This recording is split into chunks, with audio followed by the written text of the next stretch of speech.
sat around the table, while Margaret and I glared at him in fury, suspecting that part of the story had been contrived to create a perfect cautionary tale.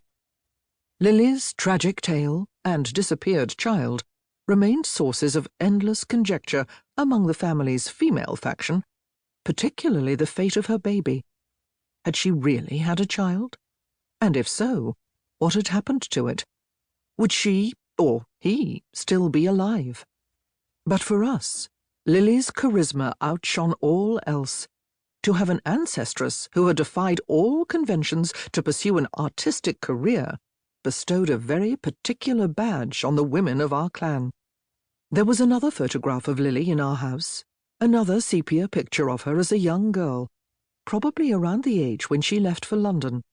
She's clad in Victorian fashion, the collar of her dress closely fitted up the length of her neck and fastened with a dainty brooch of miniature pearls. Her face is a smooth oval, with delicate cheekbones and a straight, elegant nose. Her lips are thin and determined. Her eyes stare ahead, radiant and brimming with life. "You have those same eyes," my father would say, half in jest. "Watch that you don't follow in her steps." He wasn't the only one in the family who believed that I resembled Lily, not just in the face and eyes, but also in obstinacy and unruliness. They say there are some children who grow in the shadow of a dead family member and unwittingly follow their fate. I think I was one of those children. There was always a secret thrill, mixed with a certain dread in my affinity with Lily. I, too, was an artist, awkward and misunderstood, and felt the need to leave home and find a place where I could develop my creative drive.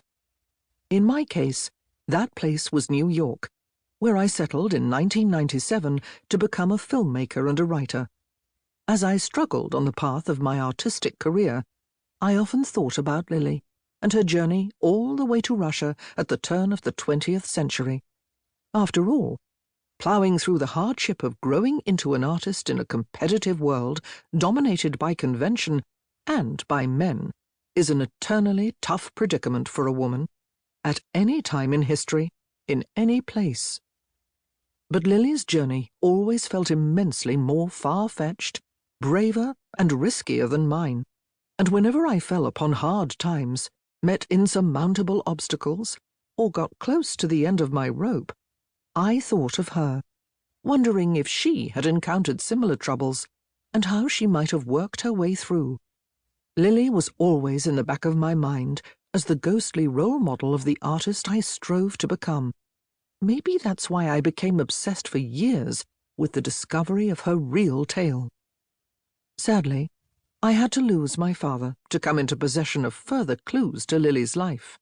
When I returned to Manchester after his death to gather his personal effects, I was surprised and overjoyed to find a few of the letters Lily wrote to Harry and his wife, Alice. They had been kept in a box in the attic of the old house in Chorlton-cum-Hardy that had belonged to my grandmother, where my father had lived the last years of his life. This was fresh material that no one of my generation or my parents seemed to have examined before. There were 13 letters in all, tied in a little stack with a string. I took them home and laid them out by tentative order of date and place across my writing desk. Manchester, November the 5th, 1897. My dearest Harry and Alice, it's close to 8 in the morning, and the carriage will be here any moment. I don't have the heart to disturb you this early, so I'm writing this farewell note while I wait to have a last word with Father.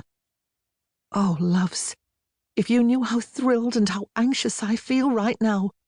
My hand trembles as I write these lines. I can't wait to be sitting in the train. I can't wait to arrive in London and see the most wonderful city in the whole world. If only I could have both of you come with me. If only the 3 of us could be together in this adventure, I should be the happiest girl alive. But I will trust that soon you will join me, and the life we've dreamed of will come true. So, get well, my dearest, dearest brother, and you, my sweet sister-in-law. Bless you for all all your love and kindness,